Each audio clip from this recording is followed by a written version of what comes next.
اللعب الدنيء بدأ يا جماعة، محاولة اختراق لعدد من المقاتلات التابعة لسلاح الجو الأمريكي للمجال الجوي المصري. من غير لك كتير، اهلا بيكم في حلقة جديدة من برنامجكم الكشاف. انا محمد سليم ويلا نبدأ حلقة النهاردة. واضح كده ان الامور مش هتعدي او مش هتمر مرور الكرام، واللي حصل باختصار اننا كنا قاعدين في مصر في امان الله بنلاقي 6 قاذفات نووية تابعة للقوات الجوية الامريكية داخلين على المجال الجوي المصري عافية كده من غير لا احم ولا دستور. يعني ايه عافية؟ يعني بدون اي اذن وبدون اي اخطار مسبق ولا اي استئذان من السلطات المصرية. فالاجراء المعتاد او المتعارف عليه انك لازم تختارني وتستأذن، وانا من ناحيتي بقى اسمح لك انك تدخل المجال الجوي بتاعي او لا، لانك بكل بساطة لو ما عملتش كده تبقى يا فندم داخل تهاجمني او تتجسس عليا، وده بيسمى بالاحتلال الجزئي للمجال الجوي بتاعي، ونحط تحت كلمة الاحتلال الجزئي دي 100,000 خط. ولعلمكم ان الطيارات البي 52 الامريكية دي اللي حاولت انها تخترق المجال الجوي المصري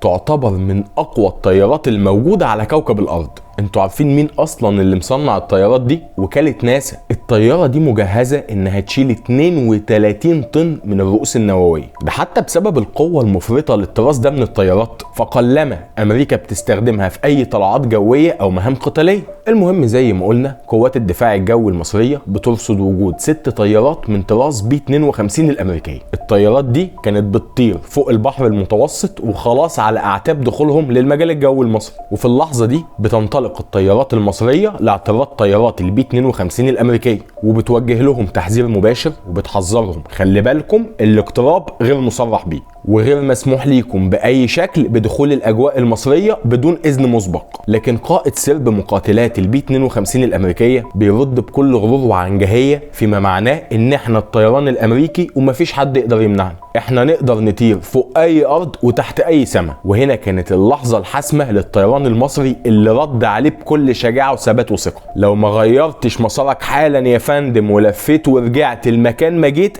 هنعتبركم طيران معادي. عارفين يعني ايه طيران معادي؟ يعني لو ما لفتش ورجعت انا هضربك. انتوا متخيلين المشهد؟ مصر بتواجه امريكا وجها لوجه، بتعاملهم معاملة الند بالند. طب ايه اللي حصل بقى؟ الطيران الامريكي كان رد فعله ايه وتصرف ازاي؟ الطيران الامريكي بعد الغرور والعنجهية اللي كانت مسيطرة عليهم دي بيتراجع يا فندم. قائد السرب الامريكي قرر انه يلف ويرجع تاني لما شاف الحدة والجدية في التحذير المصري، فمصر لا تخضع لقوة ايا كانت. وبعد ما تراجعوا بعتوا بقى عشان يستأذنوا من السلطات المصرية، بيطلبوا منهم الإذن والسماح بالمرور من خلال الأجواء المصرية، وبرروا دخولهم ده إنهم كانوا بيعملوا مناورات وإنهم كانوا رايحين عشان يخشوا الأجواء الأردنية، فبالتالي هم محتاجين إنهم يمروا من داخل الأجواء المصرية. طب الكلام ده يا محمد كلامك المصدر يعني أنت و3 أصحابك ولا إيه بالظبط؟ لا يا فندم، ده موقع إسرائيل هيوم ومواقع رسمية تاني كتير، فتعب معانا شوية معلش وابحث لو كنت حابب إنك تتأكد من صحة المعلومة بنفسك.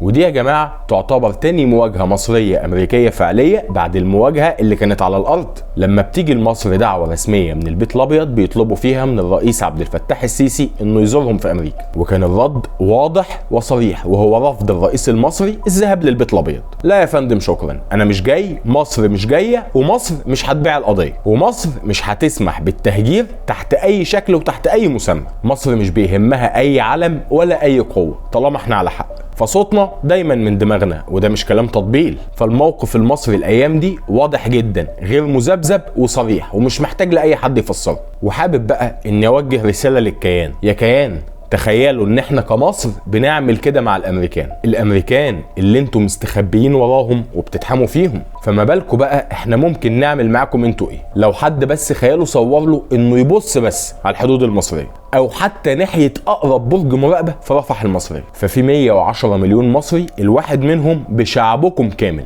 ونفسه بس في اشارة واحدة، وساعتها انا مش هقول لكم انتم ممكن يحصل فيكم ايه. وده مش تهديد على فكرة، دي مجرد رسالة. وزي ما قال الرئيس المصري قبل كده: الجيش المصري هو نار ما تلعبوش معاه. وهي دي حلقتنا النهاردة. يا رب لو المحتوى بتاعي بيعجبكم ما تبخلوش عليا في اللايك والشير والاشتراك في القناة عشان توصلكم كل الفيديوهات الجديدة. انا محمد سليم واستنوني في حلقة جديدة.